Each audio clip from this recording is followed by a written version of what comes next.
Okay, the World Happiness Rankings are out, and apparently people in the U.S. are not feeling it. According to the 2024 World Happiness Report, the U.S. has hit an all-time low.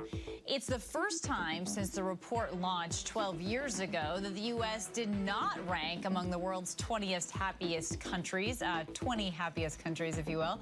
Finland at the top of the list, researchers pointing to factors like high levels of social support, healthy life expectancy to explain the high ranking of several Scandinavian countries. So I want to bring back our panel to talk all about this. And John, look, there's 6 factors essentially that can explain the different levels of happiness. So they're looking at social support, GDP per capita, freedom to make choices, generosity, perception of corruption. John, do you think that those things are a legitimate factor to Christina, he brings up a good point, though, that there really was a lot of focus on the younger generation here, specifically for young adult Americans 30 years and younger, ranked 62nd globally in terms of well-being, Christina.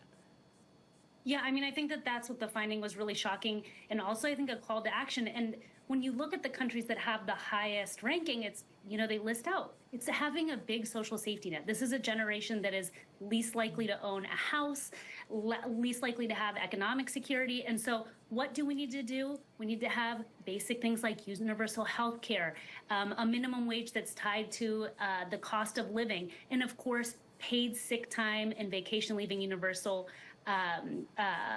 childcare. It is not a secret that people want to have free time and do what they love with those they love. This is what we need to do to make sure that all Americans can be happier.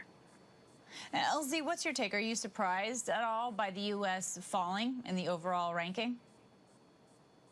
Hey, this list is trash. It's all trash. Hey, this list is trash. It's all trash. It's trash. But he is right, though, that it is these Scandinavian countries that do rank high. I mean, Mike, Finland. It's trash. But he is right, though, that it is these Scandinavian countries that do rank high. I mean, Mike, Finland, by the way, #1 since 2018. Yeah, but I think it goes... Yeah. But how can we change that, get those numbers up? You know, there are, I think, #1, to your point, I think that there is something to be said about social media. They always say comparison is the thief of joy. So it's definitely an aspect of that. But there have been proven scientific studies in terms of what benefits us the most to get our happiness up. #1, physical activity, obviously, improving those endorphins. Sleep, you want to make sure that you have a routine. And then avoiding certain food groups. During wintertime especially, when we feel down, we reach for those carbs. I know I reach for French fries because that causes that surge in sugar and sometimes even endorphins and dopamine because you're just so excited to have it. But avoiding that and switching to lean meats can help you stabilize your emotions and be better throughout the day. Also practicing gratitude, keeping a journal, and then lastly and most importantly, again, avoiding comparison. I think that that's one of the most important factors here.